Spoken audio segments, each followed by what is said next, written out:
Bismillahirrahmanirrahim. Dear listeners, Assalamu alaikum, a very good evening and welcome back to Friday Night Fusion, the new sound of Great Britain, broadcasting live and interactive on 93.5 FM, Unity FM across Birmingham and surrounding areas, both nationally and internationally on www.unityfm.net.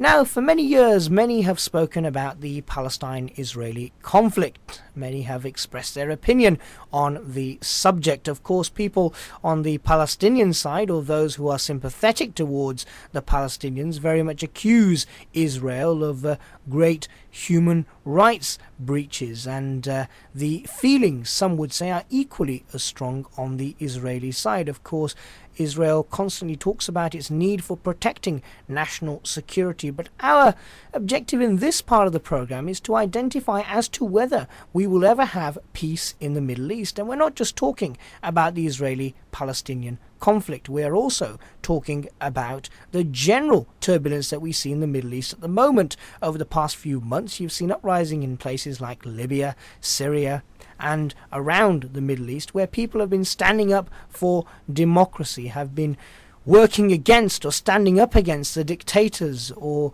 the dictatorial figures that have really hung on to power for many, many years, and these dictators have subsequently responded in a very violent manner.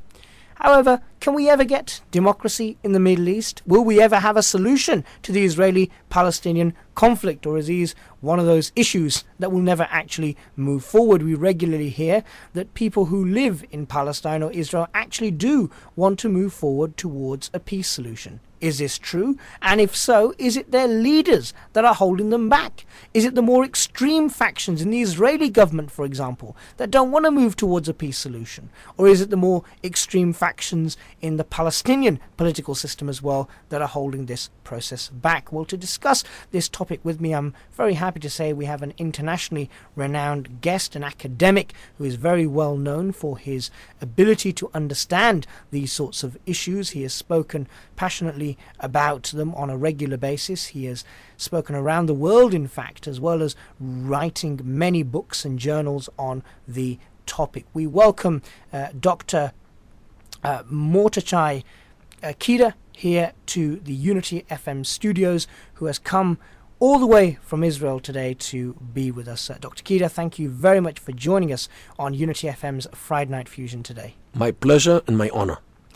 First and foremost, a lot of people talk about the Palestinian-Israeli conflict on a regular basis. It's been an issue that has really dominated the news headlines, at least over the past 60 years plus. Do you ever foresee a future in which there will be peace in the Middle East, especially so far as the Palestinian-Israeli conflict is concerned? Well, before I answer this very complicated question, let me wish the Islamic community here in Birmingham and all over the world, actually, كل عام وأنتم بخير. Have a nice Eid al-Adha, and every year should bring happiness to all the communities in the world. Thank you. Secondly, when we come to the question of Israel in the Middle East, this question has many layers. There is the political layer, which we hear about every day in the newspapers, or we read in the, we hear in the radio and TV. But there are some other layers which are usually not dealt with. And what I'm talking about acceptance. Before we talk about peace, we have to talk about acceptance. Would Israel be accepted by its neighbors before we talk about borders? Because if we talk today about the occupation of 1967, what we said, the occupied territories in West Bank especially, immediately we have a question: did Israel before this occupation was accepted by the Arab world? Means since between 1948 and 1967. And unfortunately, we clearly remember that even before the occupation of 1967, Israel was not accepted by even one of the Arab countries, not Egypt, not Jordan, not others. So there is something very basic. Before we come to concessions on territories, for Israel to be accepted as an independent and sovereign states of the Jews. And here we come to the religious layer of the conflict. Unfortunately, there are too many people in the Middle East who view Israel to begin with as an illegitimate state because of various reasons connected to the religious way how they look at the Jews and the Jewish people and of course the land of Israel.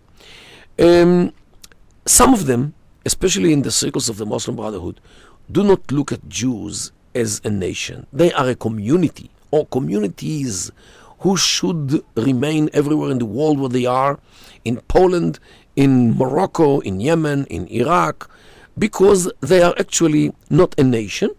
They are Jewish communities, just like Islamic communities and Christian communities and other religions who can live together in everywhere where they live. Jews have no right to emigrate to the land of Israel because Iraqi Jews should remain in Iraq, Yemenite Jews should remain in Yemen, Moroccan Jews should have remained in Morocco, in Poland and in England and wherever they are. The fact that Jews came to Palestine is viewed as some kind of road accident or historical accident, that all these communities decide that they are a nation, although they are not. So this is one problem where Muslims, or unfortunately some of them, view the Israeli nation as not a nation but communities.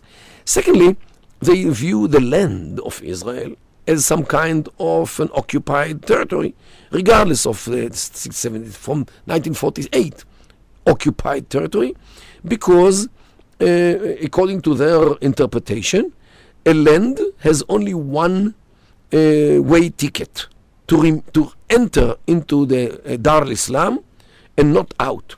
By the way, they see the same way Spain and Sicily and parts of the Balkans, since those lands were once under Islamic rule. So there is no legitimacy to anybody to take the Palestine out of the Islam Dome, means the House of Islam, and to turn it into a Jewish state or Israeli state or whatever. So there are some fundamental problems which actually prevent the looking at Israel, to begin with, even in the borders of 1948, as a legitimate state. And unfortunately, this is what motivates many of our neighbors to fight against us, regardless of the occupation of 1967. However, Dr. Kedar, a lot of people do actually say that before the 1940s, before the establishment of the official Israeli state, there are many commentators who argue that Jews, Muslims, Christians, and people of all faiths and backgrounds very much lived in peace together. And some may say that although the nations that surround the state of Israel are wrong or do not help the issue of peace by not recognizing Israel as a legitimate state, some may argue that Israel doesn't help their cause in the sense that they have been accused of violating many UN resolutions. A lot of the poverty and dire poverty and deprivation that we see in Palestine, in the Gaza Strip, the West Bank, the fact that the Palestinians are now in the refugee camps in places like Jordan and Lebanon, very much is blamed on Israel. So surely shouldn't Israel be helping its case rather than hindering it, in the view of some, as I say, Israel engaging in these sorts of activities? Definitely. You touched a very aching problem, which is the refugees. And here people sometimes are not aware of the facts. Many of the Palestinians who ran away in 1948 from Israel are actually not originally Palestinians. Many of them, until this very day, still carry names like Al-Masri, means that Egyptian, Al-Iraqi, means the one from Iraq, Al-Khurani, means from Syria, Al-Surani, from Tyre in Lebanon, Al-Tarabulsi, means they came from Tripoli in Lebanon, and many, many names which testify that those Palestinians, so-called Palestinians, actually are not originally from Palestine, but emigrated to Palestine mainly in this first half of the 20th century, looking for work mainly in the Jewish settlements which were established since 1882 in the land of Israel, or under the Ottoman Empire of those days. So to say that they are originally Palestinians, it's some kind of inaccurate way how to pose things. Secondly, if we talk about UN resolutions, don't forget that the partition resolution of November 1947 was rejected by the Arab world and the Islamic world. And the partition actually was the cornerstone of the establishing of the State of Israel. So since this resolution was rejected by the Arabs and the Muslim countries around Israel, they cannot blame Israel now for rejecting other resolutions, because the mere acceptance of Israel since 1947 was rejected by Israel neighbors. So definitely Israel has a cause not to implement everything which was accepted by the world. After all, if they accepted the UN resolutions, the resolutions from 1947, they could demand Israel to implement other resolutions. And another problem which is here is that peace agreements which Israel signed with Arab parties like Egypt and the PLO are considered in these countries as temporary peace agreements based on the precedent of the Hudaybiyah peace, which the Prophet Muhammad, peace be upon him, signed with the infidels of Mecca in the year of 628 CE. The Al-Azhar, as you know, the supreme Islamic authority in Egypt, issued a fatwa to President Sadat in 1978, allowing him to sign peace agreement with Israel based on that temporary peace which the Prophet Muhammad, peace be upon him, signed with the Meccans. Arafat in 1994 admitted that the Oslo agreements are actually no more than the Hudaybiyah peace, which was a temporary peace. So this is what I mean, peace in the Middle East. Temporary peace which is given to the infidels or to the Jews as long as the other parties cannot defeat Israel. And this actually where the chance is also. Israel can be given a temporary peace forever, as long as Israel is viewed as invincible. And this is what I mean by peace in the Middle East. As you know, peace in the Middle East is not given to the weak ones, because the weak is being kicked out from the club. As long as those dictators like Mubarak and Assad, father and son, and Saddam Hussein were viewed as invincible, they enjoyed the peaceful attitude from their population in most of the times. Once their image as invincible was cracked, they were kicked out from the club. So this is where I put the chance. If Israel is strong, if Israel behaves as someone with power, and our neighbors will recognize us, and they will try to live with us and not to die with us. We Israelis always say that the first war which Israel will lose will actually be the last war. When you look at the situation that obviously took place in the 1940s, that you rightly identify the establishment, I suppose, or some may regard it as a re-establishment of the State of Israel, depending on what opinion you follow, a lot of people may argue that at that particular time it would have been very difficult for the people who lived in that particular part of the world to immediately accept a state that hadn't been there for a number of years, hundreds of years, or maybe thousands of years. So shouldn't the Israelis and the Palestinians in hindsight have actually sat down and engaged in more dialogue and reached a compromise rather than the state of Israel pressing towards wanting to establish this Israeli state? Don't you think that that would have been a more mature approach to take rather than moving straight forward in the establishment of this state, a state that perhaps a lot of people wouldn't have initially accepted? Don't you think there's a slight misunderstanding that took place from the very outset, judging by what you've actually stated? Definitely. Don't forget that the Israeli state was established in 1948 on part of the land, which is the west from the Jordan River. Jordan occupied the West Bank, and Egypt occupied the Gaza Strip. These areas were occupied by Jordan and Egypt for almost 20 years. I once calculated more or less 7,000 days. They, means Jordan and Egypt, could establish Palestinian state for 7,000 opportunities they had every day between 1948 and 1967. Why didn't they, at those times, establish a Palestinian state on the West Bank and in the Gaza Strip? Why did they wait to the day that Israel took those areas to declare that they are supporting a Palestinian state?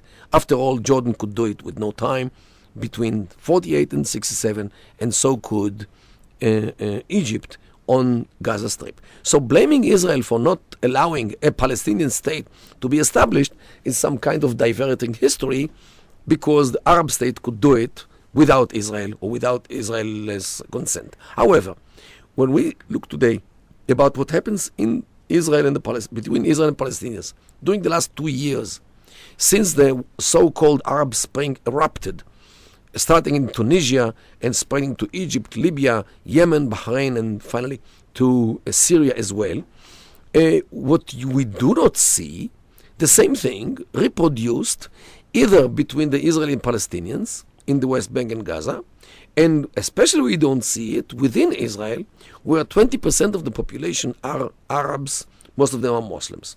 What, don't they watch the mass media? Don't they know what happens in the Arab world?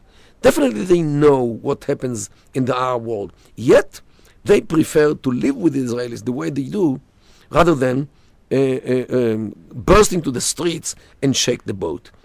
However, a lot of Palestinians would argue that they would like to live with the people of Israel in peace. I'm talking now about ordinary Palestinians, and you also talk about the Arab states' failure to declare wanting a state of Palestine before Israel came along. Perhaps they may have felt as though there wasn't a need to make such a declaration. If people are living in harmony, then surely you shouldn't move forward to unsettling the waters, as it were. If people were living in harmony, people of all faiths, that is, Muslim, Jews and Christians in that particular area, then surely there was no need for them to actually move forward and make a declaration for a state. Well, this is a bit far from reality, because Gaza Strip was for 19 years under curfew between sunset and sunrise. It doesn't mean that the Egyptians really honored those Palestinians who live in the Gaza Strip. They held them like hostages. In the West Bank, which was occupied by Jordan, by the way, with actually no legitimacy, only 2 states recognized the legitimacy of this occupation. It was Great Britain and Pakistan. The world, even the Arab world, did not accept the Jordanian occupation of the West Bank. And you might know very well the relations between the Hashemite kingdom, the Hashemite house in Jordan, and the Palestinian people. I wouldn't be far from reality to say that the hatred between the Palestinians in Jordan and the Bedouins, who are the ruling elite in Jordan, and the minority, of course, is very tense.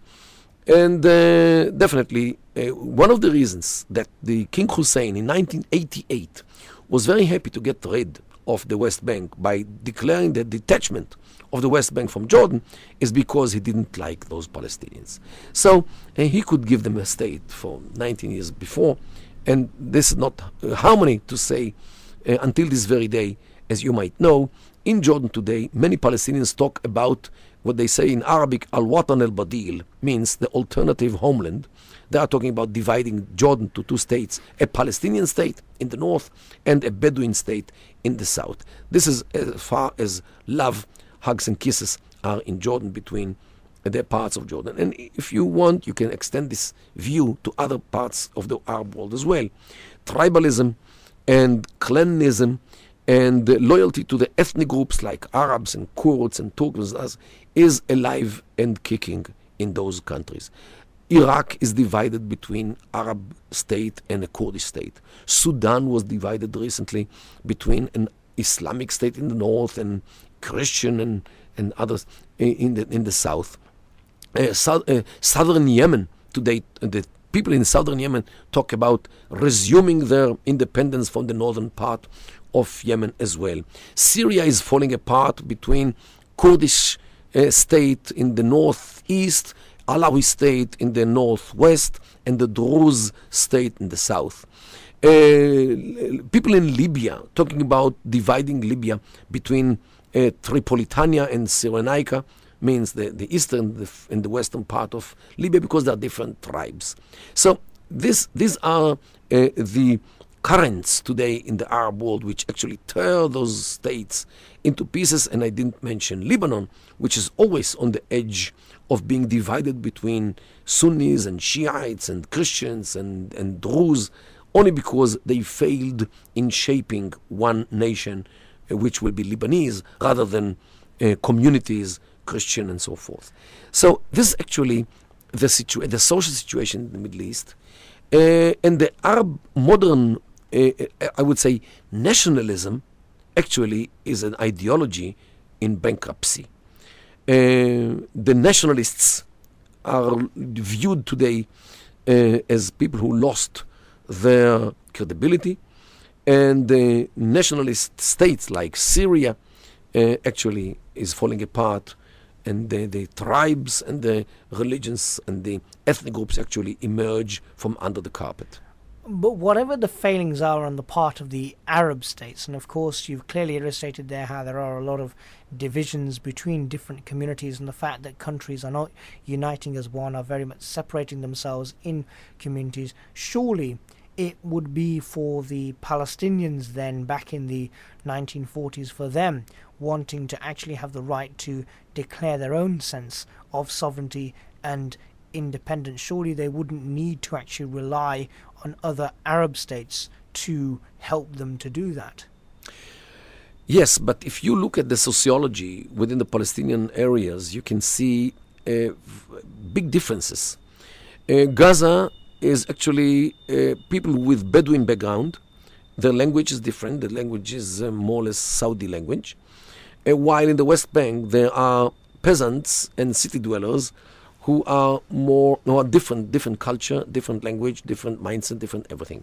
This, by the way, the social basis of the divide between Hamas in Gaza and the PLO in the West Bank. This is a cultural divide. This is why I always say that the divorce between Gaza and the West Bank is actually a permanent divorce, as they say in Arabic, talaq ba'in. They will never be united again because of the difference in the culture before differences in politics. And even if we look at the West Bank, we see that very clearly that, let's say, girls from Hebron in the southern part of the West Bank have no option to marry boys from Nablus in the northern part, because, again, sociology divides them. They, again, have different dialects. They have different mindset, different families, different clans, different tribes. And this is why I am for what I call the 8-state solution between the Israel and the Palestinians. One state we already have in Gaza, which is a free state already more than 5 years since Hamas took over in June of 2007. And the necessity to establish other states is there. To establish a state in Jericho, another state, city-state, in Ramallah, in the Arab part of Hebron, in Nablus, in Jenin, Tulkarm, and Kalkilia. And actually, this is just like the Emirates in the Gulf, which are stable not because of the oil. Iraq has also oil, and Iraq is not stable. And so is Sudan, and so is Yemen, and so is Egypt. Oil is not the source of stability in the Gulf. The source of stability in the Gulf is the fact that Kuwait and Qatar and Dubai and Abu Dhabi and Fujairah and Ras Al Khaimah and all those Emirates are stable only because every one of them is governed by one single tribe. And when the population is homogeneous, the social structure is stable, politics is functioning, and economy is flourishing. While if you try to create conglomerates like Iraq, Sudan, Syria, and so forth, the sociology is fragmented, the politics do not function, and the economy is in a total collapse. We are going to go to a quick break. We will be back after this. We are, of course, in conversation with Dr. Kedar regarding the Israeli-Palestinian conflict and generally the Middle East as a whole. And we'll continue our discussion just after this break.